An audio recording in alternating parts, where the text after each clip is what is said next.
this young lady was thoroughly exhausted. Whereas this old man in his 70s looked as though he could still walk further. So she went over to him and asked him, "Sir, the whole day you have been walking since morning and you look so fresh. You must have spoken to about 20,000 people. What's the secret of this?" The old man looked at her, smiled and said, "How can I get tired when I meet God 2,000 times?" What a beautiful insight. Something Jesus insisted on. And therefore, what I would want you to remember is that each one of us, each one of the poor people whom you work for are made in the image and likeness of God. They are your partners, or better, you are their partners. They are the primary source that you should count on. And that perception itself makes a whole difference in all the decisions that you take. They are the developers. They are the ones who have to lead us. Of course, we have a role to play, which is very important, but that's something that you need to remember.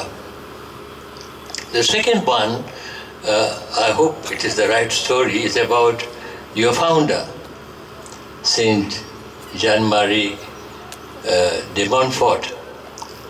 I got it somewhere, I hope it's the correct story. Yeah, he worked for the poor a lot.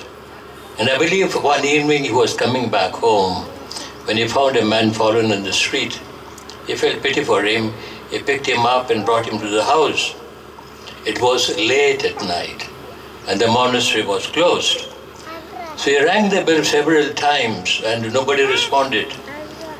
It was very late. And then he started screaming, "Christ has visited this house, please open the door." And somebody heard it and opened the door. And he carried the man inside, put him on his bed, and he slept on the floor. Again, such a beautiful way of looking at the poor and the suffering. Jesus made that very clear. Whatever you do to the least of my brothers and sisters, you do it to me. I recall another similar incident in Delhi.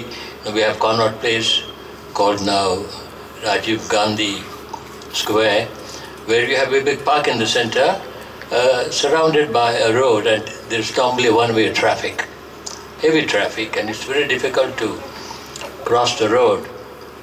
A blind man was struggling to cross the road. And you know what happens in a big city, people just move, they are busy with their own work. And as he was trying to go, he could not because there was heavy traffic. Then a pedestrian saw him, felt pity for him, went over to him, caught hold of his hand and helped him cross the road. He left him in the park and he was going away when the blind man asked, "Bhai Sahab, kya aap Yusuf Masih hai? Are you Jesus the Messiah?" In his blindness, he saw the presence of Jesus in that man. And I think that is another very important thing that we need to remember when we work with the poor.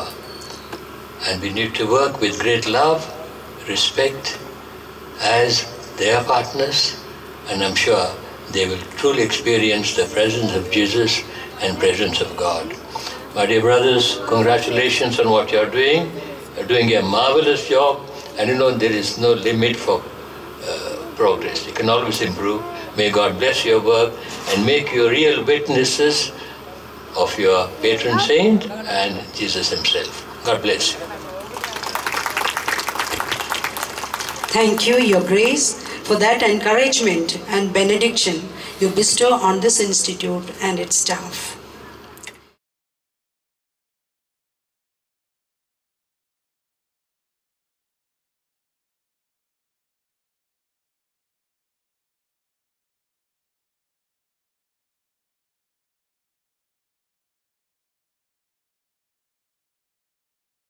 distinguished special invitees, dear own fathers, brothers and sisters, esteemed collaborators, friends and well-wishers of MSI, dear officials from the media, ladies and gentlemen, good morning to you all.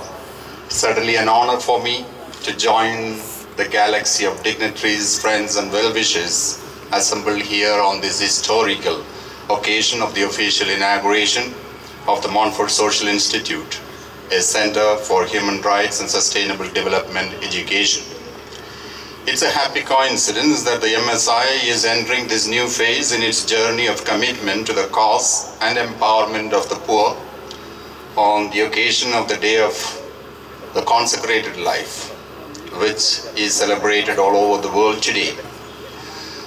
All the consecrated people are invited to participate in the triple mission of the Church, the mission of evangelization, announcing the good news of liberation to people, witnessing, being brothers and sisters of Jesus, being brothers and sisters like Jesus, and human promotion.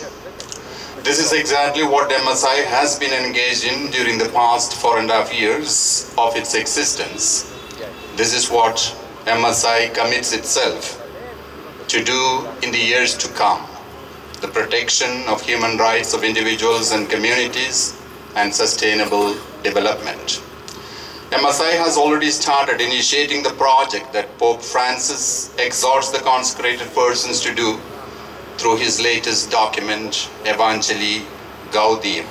I quote, "Each individual Christian and every community is called to be an instrument of God for the liberation and promotion of the poor and for enabling them to be fully a part of the society."